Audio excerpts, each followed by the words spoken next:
வணக்கம், நான் தான் அவங்க ஓன் பாய் சஜித் பேசுகிறேன். அண்ணா விஜய், நீங்கள் எப்படியாப்பட்ட சட்டத்தை கொண்டாந்துருக்கிறீங்க? மக்கள்லாம் இந்த ஒரு சட்டத்தை தான் எதிர்பார்த்தாங்க.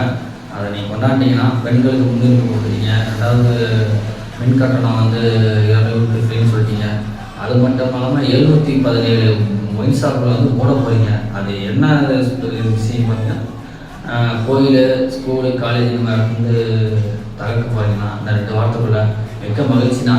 ஏன்னா இப்போ நீங்கள் தமிழ்நாட்டுக்குள்ள தான் முதலமைச்சர் ஆகிக்கிறீங்கன்னா, அடுத்து உலக அளவில் நீங்கள் அடுத்து பாரத பிரதமர் தளபதி விஜய் அண்ணா அப்படி தான் வரப்போகுது. நம்ம பேர் நாங்கள் அதையும் பண்ணிவிட்டோம்னா. ஏன்னா நீங்கள் மக்களுக்கு இப்போ தான் ஒன்றா செஞ்சுட்டு வரீங்கன்னா, நம்ம மக்கள்லாம் வீடியோ பாருங்கள். விஜய் அண்ணை பற்றி அவ்வளோ நிறைய பேர் பரப்புகிறாங்க. நான் விஜய் அண்ணை பற்றி பேசி வீடியோ போட்டிருக்கேன்.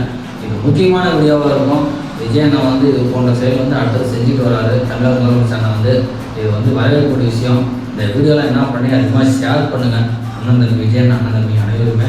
ஏன்னா இது போன்ற செயல் இந்த ஆட்சி மட்டும் தான் நடக்குது. இதுக்கு முன்னாடி இந்த ஆட்சியில் யாரும் இந்த மாதிரி செய்யல. நம்ம தளபதி விஜய் அண்ணன் மக்களுக்கு அருமையான திட்டம் கொண்டாடுறாரு. அருமையாக ஒயின் ஷாப் போடுறதுக்கான வழியை வகுத்துட்டாரு. 717 கடையில் அகற்ற போகிறாரு. இதனால் மிகவும் சந்தோஷமாக இருக்குதுன்னா இந்த வீடியோ அதிகமாக ஷேர் பண்ணுங்க.